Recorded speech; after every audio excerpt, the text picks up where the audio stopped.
Hello friends, welcome to my YouTube classes. आज हम परमाणु की संरचना यानी कि स्ट्रक्चर ऑफ एटम्स हैं, इसके बारे में पढ़ेंगे। इसके अंदर जो हम चैप्टर पढ़ रहे हैं, इसके अंदर आप देखो कि इसके उद्देश्य क्या क्या हैं, यानी कि हमें क्या क्या देखना है इसके अंदर, या फिर हमें इस यूनिट के अंदर क्या क्या पढ़ना है और क्या क्या मिलेगा।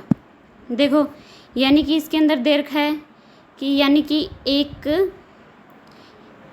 इस एकक का अध्ययन के बाद जो माप है वो देखेंगे, और इसके अंदर जो इलेक्ट्रॉन, प्रोटॉन और न्यूट्रॉन है उनकी खोज देखेंगे, और इनके जो अभिलक्षण है उनका परिचय है और उसके बारे में देखेंगे। फिर हमें इलेक्ट्रॉन, प्रोटॉन, न्यूट्रॉन के बारे में देख के जो हम थॉमसन है, रदरफोर्ड है और जो बोर है, इसके जो परमाणु मॉडल हैं उनके बारे में बात करेंगे, यानी कि उनके बारे में हम वर्णन कर सकेंगे। या फिर परमाणु के जो क्वांटम यांत्रिकी मॉडल है उसके भी महत्वपूर्ण लक्षणों के समझेंगे। और इसके अंदर क्या देखेंगे कि जो विद्युत चुंबकीय विकिरण है, इनकी प्रकृति या फिर इनके जो प्लांक यानी कि क्वांटम सिद्धांत है उनको भी समझ सकेंगे। और फिर नेक्स्ट है यानी कि जो प्रकाश विद्युत प्रभाव है या फिर परमाणुओं के जो स्पेक्ट्रम है, इनके लक्षणों का भी वर्णन करेंगे। फिर नेक्स्ट हम इसके अंदर देखेंगे कि डी ब्रोगली के संबंध में जो हाइजेनबर्ग का अनिश्चितता का सिद्धांत है या फिर अभिव्यक्त किया है, उसके बारे में देखेंगे।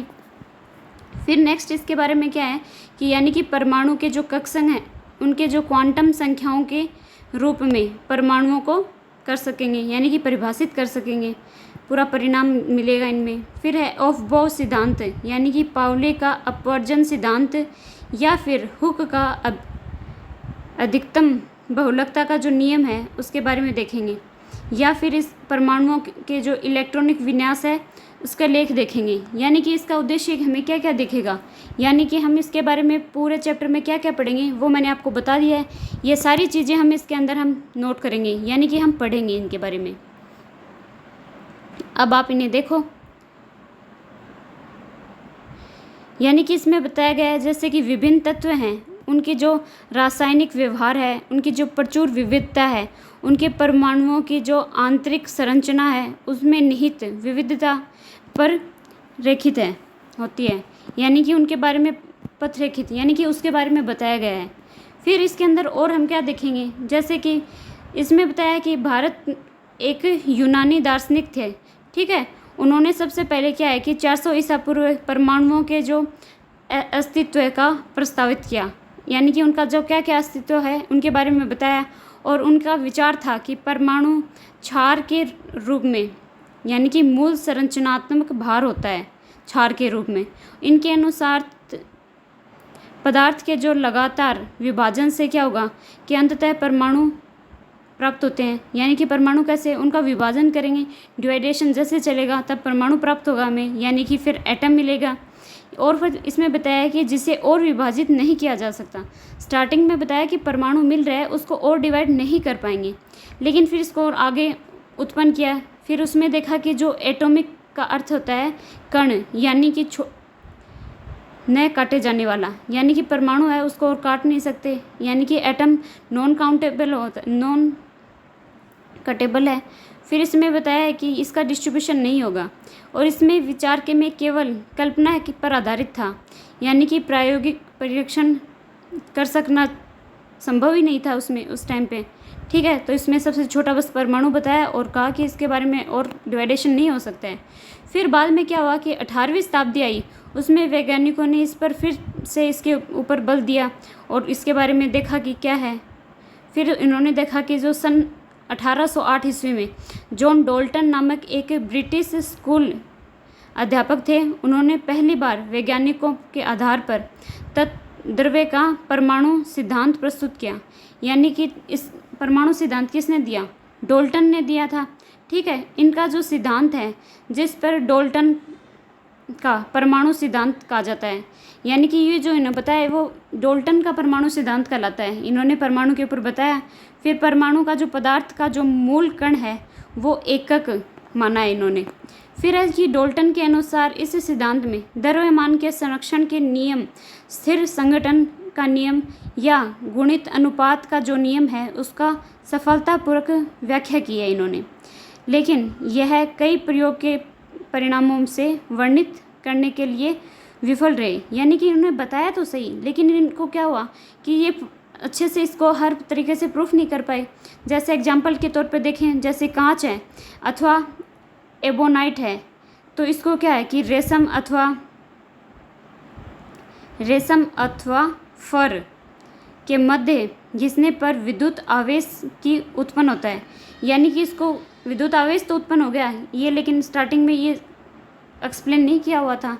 फिर इन्होंने देखा कि इस प्रकार के कणों को रखने पर प्रायोगिक परीक्षणों का आरंभ किया है, जो कि 19वीं शताब्दी के तथा 120वीं शताब्दी के आरंभ में वैज्ञानिकों द्वारा किए गए थे। इससे कि स्थापित किया है कि परमाणुओं को छोटे कणों में, यानी कि अपरमाणविक कणों से, यानी कि जो इलेक्ट्रॉन, प्रोटॉन और न्यूट्रॉन से बने होते हैं, इसका आधार डाल्टन की धारणा से बिल्कुल अलग था। यानी कि इन्होंने बताया कि परमाणु है, इसको 3 पार्ट में डिवाइड किया इन्होंने, इलेक्ट्रॉन, प्रोटॉन और न्यूट्रॉन, जो कि डाल्टन ने बताया था उससे ये क्या हुआ, बिल्कुल अलग हो गया। फिर इसके बारे में और इन्होंने क्या देखा, देखो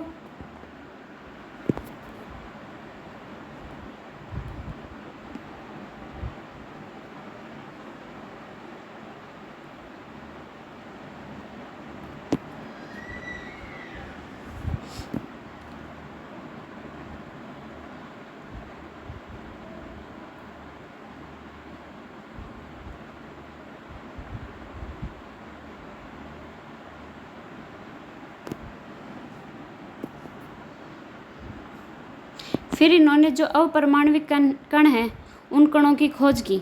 यानी कि अपरमाणविक कण कौन से हैं, जैसे इलेक्ट्रॉन, प्रोटॉन, न्यूट्रॉन है, तो उनकी भी खोज की। तो इसमें इन्होंने क्या की, गैसों के विद्युत विसर्जन आदि प्रयोगों के परिणाम के अनुसार परमाणुओं को संरचना के बारे में और इनकी जानकारी प्राप्त हुई।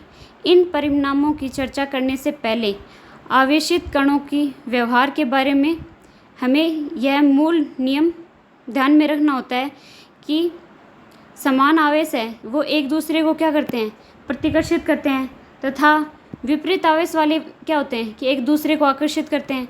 यानी कि सेम तो करते हैं, एक दूसरे को प्रतिकर्षित करेंगे, और जो अपोजिट साइड हैं यानी कि पॉजिटिव और नेगेटिव हैं वो क्या है कि आपस में अट्रैक्ट करते हैं, यानी कि आकर्षित करते हैं। इसमें इन्होंने सबसे पहले बताया कि इलेक्ट्रॉन की खोज, इसके बारे में बताया इन्होंने। इसमें इलेक्ट्रॉन की खोज में इन्होंने क्या किया कि सन 1830 में क्या हुआ कि माइकल फेराडे हैं, इनको दर्शाया है कि यदि किसी विलयन में विद्युत प्रवाहित की जाती है तो इलेक्ट्रॉनों पर रासायनिक अभिक्रियाएं होती हैं, जिससे परिणाम स्वरूप इलेक्ट्रॉनों पर पदार्थ का क्या होता है, विसर्जन और निक्षेपण होता है। जिससे कुछ नियम बताए हैं, जिसके बारे में आप 12वीं कक्षा में भी और पढ़ेंगे। परिणामों को विद्युत की कणों की जो प्रकृति है उसके बारे में पता कर चलता है।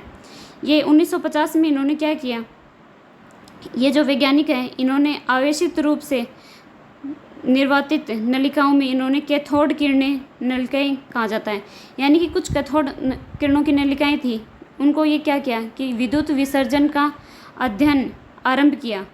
ठीक है, फिर इसमें अध्ययन आरंभ किया, इसमें दर्शाया है कि जो कैथोड किरणें हैं वो इनकी नलिका है उनसे कांच से बनी होती है, जिसमें धातु के 2 पतले टुकड़े, जिन्हें इलेक्ट्रोड कहते हैं, वो सील किए गए हुए होते हैं।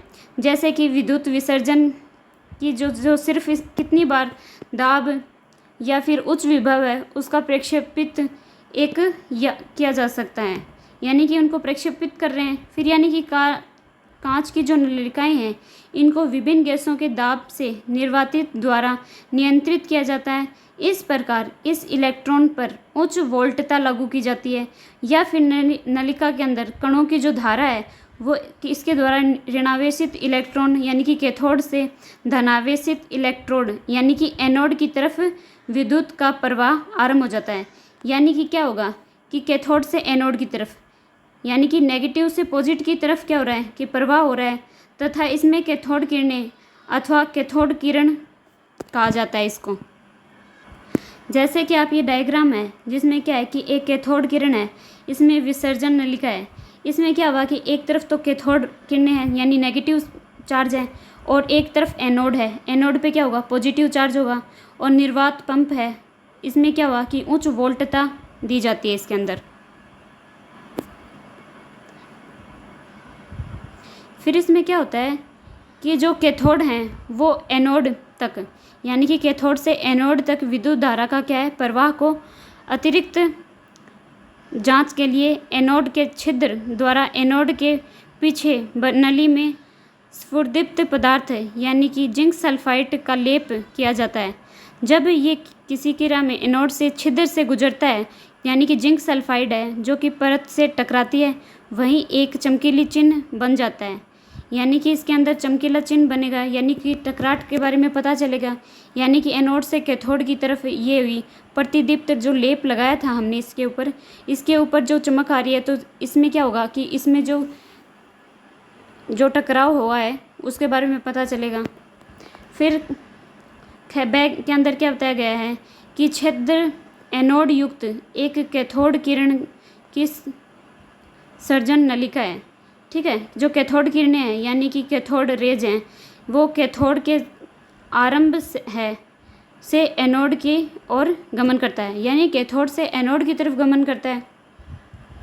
ये किरणें हैं वो स्वयं दिखाई नहीं देती हैं, परंतु इनकी व्यवहार को गैस तथा कुछ निश्चित प्रकार के पदार्थों यानी कि स्फुरदीप्त तथा प्रतिदीप्ति में उपस्थित होते हैं। इसमें रेखा में देखा गया है। फिर है पदार्थ को कई क्या हुआ कि किरणों से टकराते हैं और फिर क्या होता है, उनसे चमक बनती है। जैसे कि टेलीविज़न चित्र नलिका यानी कि कैथोड किरणें नलिका होती हैं। यानी कि टीवी के अंदर जो चमकीला है वो कैथोड किरणें नलिका है। टीवी पर स्फुरदीप्त एवं प्रतिदीप्त पदार्थों को लेपित होता है जिस पर चित्र प्रतिदीप्त होता है। विद्युत और चुंबकीय क्षेत्रों को अनुपस्थिति से ये किरणें क्या हैं कि सीधी दिशा में गमन करती हैं।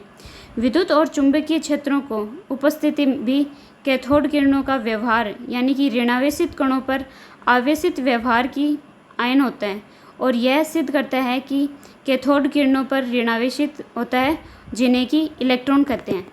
यानी कि आप याद रखो कि जो कैथोड है, कैथोड से क्या हुआ, इसमें ऋणावेशित यानी कि नेगेटिव चार्ज होगा इसके अंदर। और जो कैथोड किरणें हैं यानी इलेक्ट्रॉन के लक्षण है वो कैथोड किरणें नलिकाओं के इलेक्ट्रॉन को पदार्थ एवं उनमें उपस्थित गैस की उपस्थिति पर निर्भर नहीं करती हैं। उपरोक्त परिणामों से यह निष्कर्ष निकलता है कि इलेक्ट्रॉन सभी परमाणुओं के लिए मूल घटक होता है। यानी कि सबके लिए क्या है, ये मूल घटक है।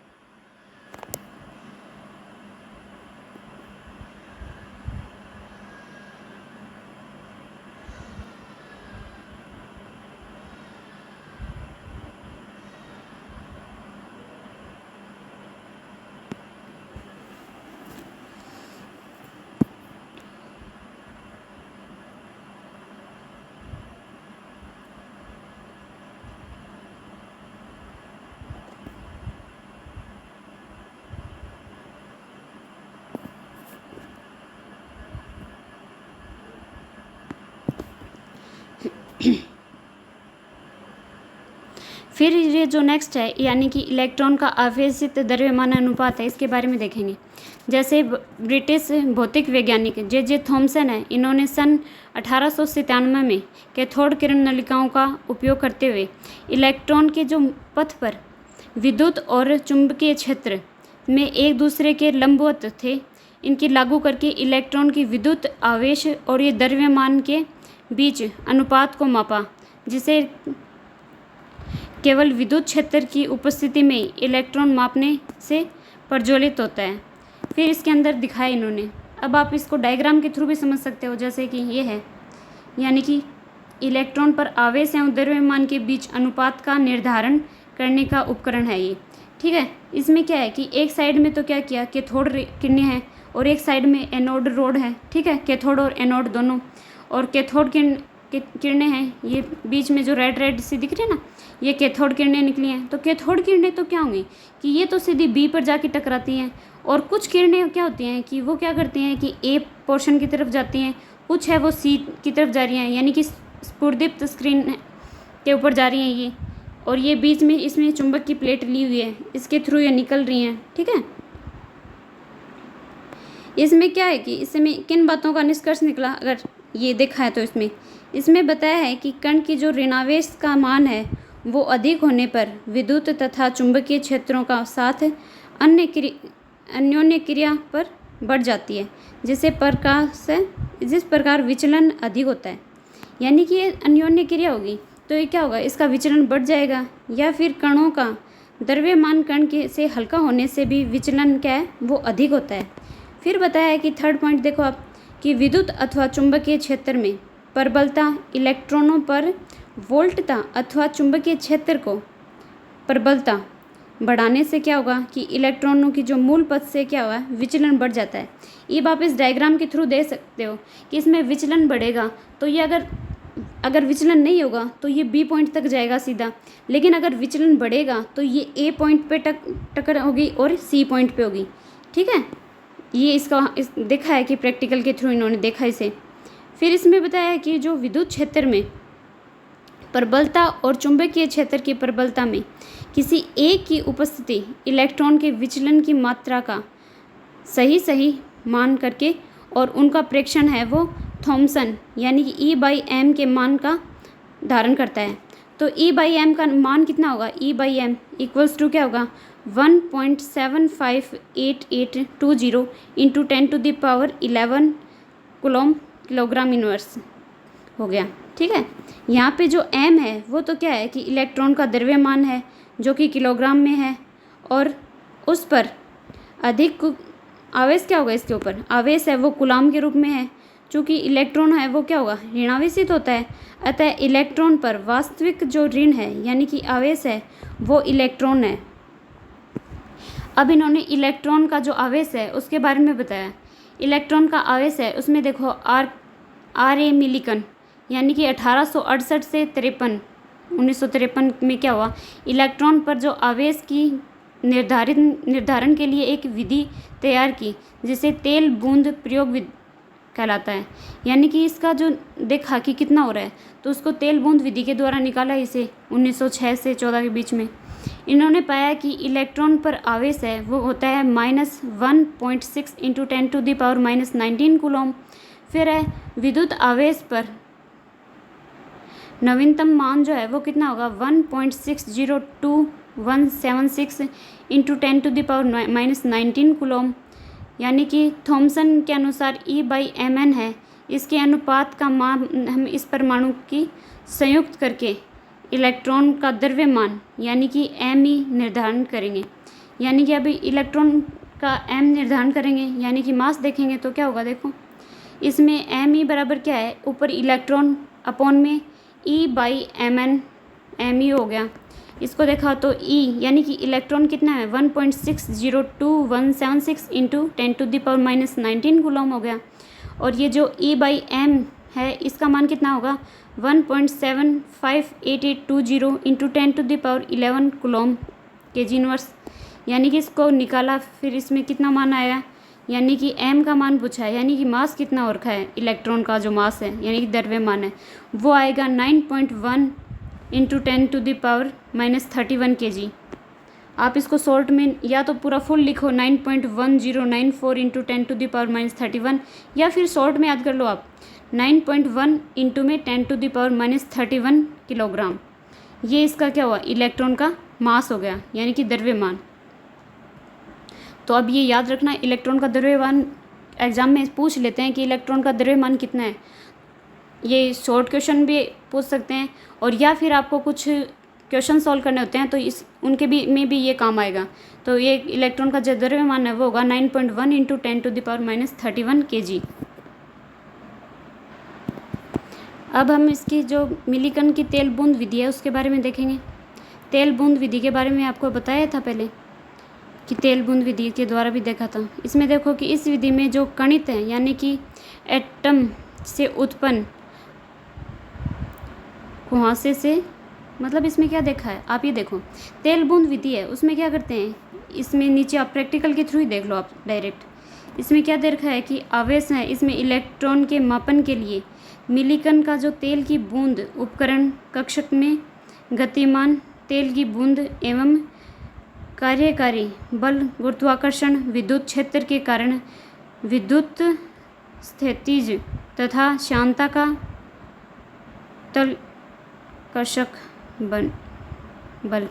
यानी कि आप इसको ये देखो, तेल बूंद विधि है, उसमें क्या किया इन्होंने, इसमें कुछ किरणें दी हुई हैं, यानी कि एक इसमें प्रैक्टिकल चल रहा है, तो प्रैक्टिकल के थ्रू क्या है कि एक साइड में तो क्या है कि आवेश प्लेट लगा रखी है, नीचे तो आवेश प्लेट, और बीच में क्या है, बीच में है प्रक्षेपित तेल की जो बूंद है वो है, और ऊपर क्या है कि छोटा छिद्र किस में है, आवेशित प्लेट के अंदर। यानी कि ऊपर की तरफ तो आवेशित प्लेट है वो जो पॉजिटिव चार्ज में है, और नीचे की तरफ जो आवेशित प्लेट है वो नेगेटिव, यानी कि पॉजिटिव नेगेटिव है, और उनके बीच में क्या है वो तेल की जो कुछ स्रोत है, इसमें एक्स किरण युक्त हैं वो दिखाई दे रही हैं।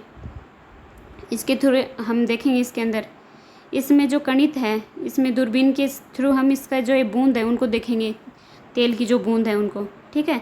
इसके अंदर इसका जो टकराव होगा, यानी कि पॉजिटिव नेगेटिव के किस हिसाब से होगा वो बताया है। चलो इसको पढ़ लेते हैं, देखते हैं इसमें क्या बताया है कि इस विधि में कणित यानी कि एटोमाइज द्वारा उत्पन्न कुहासे के रूप में तेल की जो बूंद को विद्युत संघनित्र के ऊपर प्लेट में उपस्थित छोटे से छिद्र से गुजारा जाता है, और इस बूंद में नीचे की तरफ गति करके माइक्रोमीटर युक्त दूरबीन के द्वारा देखा गया है, जो विद्युत के गिरने तक की दर को जो माप करके क्या बताया है, मिलीकण तेल की बूंद की द्रव्यमान को मापा जाता है। यानी कि तेल की बूंद जो गिर रही है उससे हम इसको मापेंगे। इसमें कक्षक के अंदर की जो वायु है वो एक्स किरण युक्त है, यानी कि प्रवाहित होती हैं, आयनित होती हैं ये, ठीक है।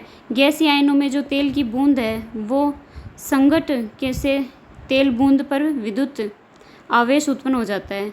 इन बूंदों पर विद्युत आवेश यानी कि एक्स किरण द्वारा उत्पन्न अधिशोषण द्वारा उपस्थिति को दिखाता है। इसमें तेल की जो कुछ बूंद हैं वो गिरती हैं, यानी कि त्वरित होती हैं, उनके बारे में बताया गया है। इसमें देखो, इसमें क्या बताया है कि ये जो इलेक्ट्रॉन का जो परीक्षण है वो हमेशा क्या होता है, विद्युत आवेश यानी कि इलेक्ट्रॉन का गुणांक होता है। अर्थात अगर हम देखेंगे आवेश तो कि Q equals to N E, यानी कि n बराबर 1 2 3 कुछ भी हो सकता है, ये हमने देख ही लिया था इसको। फिर इसमें बताया है नीचे देखो आप, प्रोटॉन तथा न्यूट्रॉन की खोज। जैसे हमने पहले में तो क्या हुआ, इलेक्ट्रॉन की खोज कर ली है, ये जो तेल बूंद प्लेट है उसके द्वारा हमने इलेक्ट्रॉन्स की जो चार्ज है उसमें हमने इसको देखा है तेल बूंद विधि द्वारा। फिर जो प्रोटॉन और न्यूट्रॉन है इनकी खोज, इनमें बताया गया है कि परिवर्तित कैथोड किरणें नलिका में किए गए विद्युत विसर्जन यानी कि धनावेशित कणों को खोज हुई, जिन्हें कैनाल किरणें भी कहा जाता है, ठीक है। यानी कि धनावेशित होंगी वो तो कैनाल किरण होगी, और इन धनावेशित कणों को अभिलक्षण है वो अगर लिखित है, यानी कि आप आगे देखो इसको।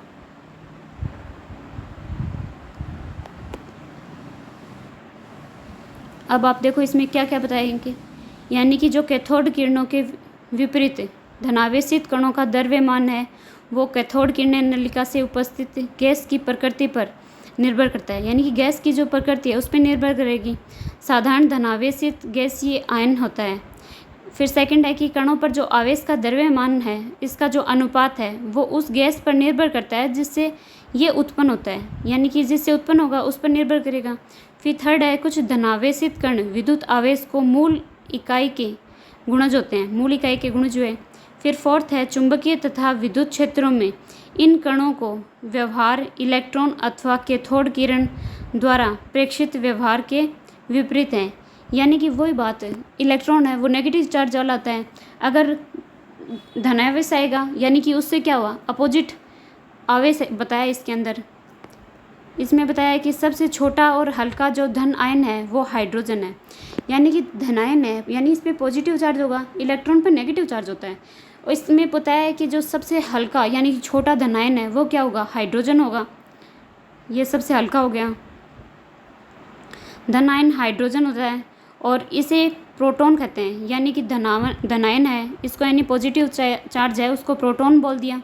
इस धनावेशित कण का पृथक्करण और इसके जो लक्षण हैं उनको पुष्टि सन 1919 में हुई थी, यानी कि 1919 में हमने धनावेश देख लिया था। बाद में परमाणु में एक विद्युत उदासीन कण की भी आवश्यकता महसूस की गई, यानी कि पॉजिटिव चार्ज भी आ गया, नेगेटिव भी आ गया, लेकिन कुछ कण ऐसे थे जो कि क्या है कि उदासीन है, यानी कि उनके ऊपर कोई चार्ज नहीं है, उनका भी खोज की गई और उनको देखा कि वो कौन है, यानी कि वो उदासीन है। इस कण की खोज है वो सन 1932 में चैडविक ने की। चैडविक ने क्या किया कि बेरिलियम पर अल्फा किरणों के प्रहार की। इस प्रोटॉन के भार से कुछ अधिक भार वाले विद्युत उदासीन कण निर्गमित हुए, यानी कि कुछ पॉजिटिव नेगेटिव तो हो गया, इनके अलावा कुछ और भी है जो क्या हुआ कि कुछ इनसे थोड़ा भारी है, यानी पॉजिटिव से कुछ भारी है और वो कण भी निर्गमित हुए हैं। ठीक है, इन कणों को न्यूट्रॉन अथवा इन कणों के जो महत्वपूर्ण गुण हैं उनको सारणी 2.1 में दर्शाया गया है। यानी कि अब 3 आ गए, यानी कि एक तो नेगेटिव चार्ज है वो तो इलेक्ट्रॉन हो गए, कुछ का पॉजिटिव चार्ज है वो प्रोटॉन हो गए, लेकिन कुछ ऐसे कण हैं जो उदासीन हैं लेकिन उनका वेट है वो धनायन से तो ज़्यादा है लेकिन वो उदासीन है, तो उनका नाम क्या रखा? न्यूट्रॉन। यानी कि चैडविक ने ये जो है न्यूट्रॉन उसके बारे में बता दिया। फिर है परमाणु मॉडल। परमाणु मॉडल यानी कि पूर्व भागों के बताए गए प्रयोगों में कुछ प्रेक्षणों से यह ज्ञात हुआ कि डाल्टन की अविभाज्य परमाणु में धनायन तथा ऋणायन आवेशों पर अवपरमाणु यानी कि सब एटॉमिक कण होते हैं। अवपरमाणिक कणों की खोज के बारे में वैज्ञानिकों ने सामने निम्नलिखित मुख्य समस्याएं थी। क्या थी? देखो, फर्स्ट परमाणु के स्थायित्व का स्पष्टीकरण। एक तो ये समस्या थी, एक तत्वों के जो गुण हैं यानी कि भौतिक और रासायनिक व्यवहार की तुलना, इनकी तुलना नहीं हो पा रही थी, वो की देखा इन्होंने, वो करेंगे ये।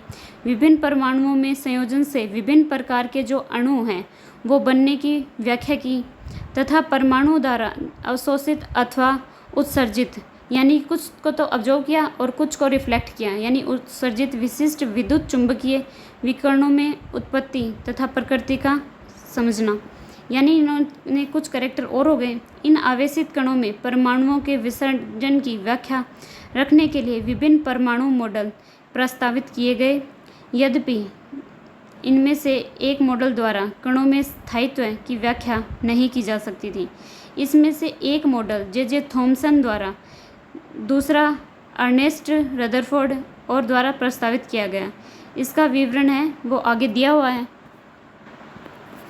अब आप देखो कि इन्होंने जो इलेक्ट्रॉन, प्रोटॉन और न्यूट्रॉन हैं उनके बारे में हम देखते हैं। जैसे सबसे पहले इलेक्ट्रॉन था, इलेक्ट्रॉन को ई से शो कर दिया, प्रोटॉन को पी से और न्यूट्रॉन को एन से शो किया है। ठीक है, इनके ऊपर आवेश जो हैं उनके बारे में हम देखें तो इलेक्ट्रॉन है उसके ऊपर नेगेटिव में -1.6 × 10⁻⁻19 हो गए, और अगर प्रोटॉन पे देखें तो ये पॉजिटिव में आ जाएगा। बाकी आवेश तो क्या है, सेम ही है, 1.6 × 10⁻⁻19 हो गया।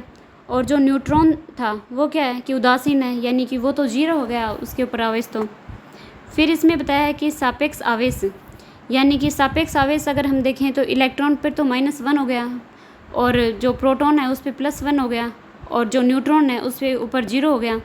फिर द्रव्यमान यानी कि केजी में देखें तो इसमें द्रव्यमान देखो, जैसे इलेक्ट्रॉन का द्रव्यमान है वो है 9.1 × 10⁻31 हो गया।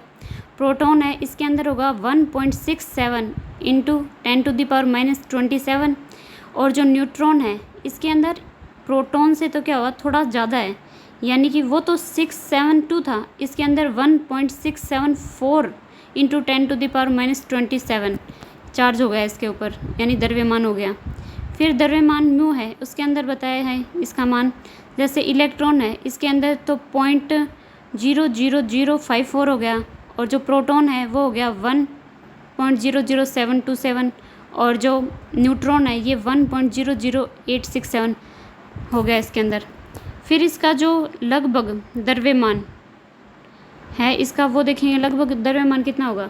तो जैसे इलेक्ट्रॉन था, इसका तो क्या होगा, 0 हो गया, लगभग द्रव्यमान इसका 0, म्यू बराबर 0 हो गया। और प्रोटॉन है वो 1 हो गया, और न्यूट्रॉन है वो भी 1 ही होगा इसके अंदर।